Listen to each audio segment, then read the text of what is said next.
lançamento para a área. E o Peckman tem uma história curiosa, que ele passou um tempo longe do futebol, sem oportunidade do futebol. Foi trabalhar como motorista de táxi. E depois teve uma oportunidade para voltar a ser técnico. E a partir daí já foi para 2 Copas do Mundo como técnico. E agora está aqui dirigindo a Colômbia. Não, se você assistiu a entrevista coletiva do Dunga, se você assistisse a do Peckman, parecia que quem tinha vencido na primeira rodada era o Peckman.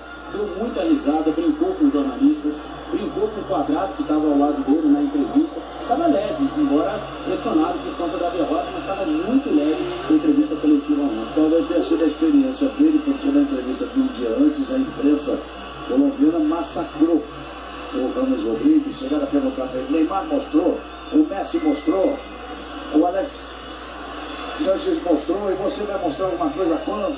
A coisa estava nesse nível.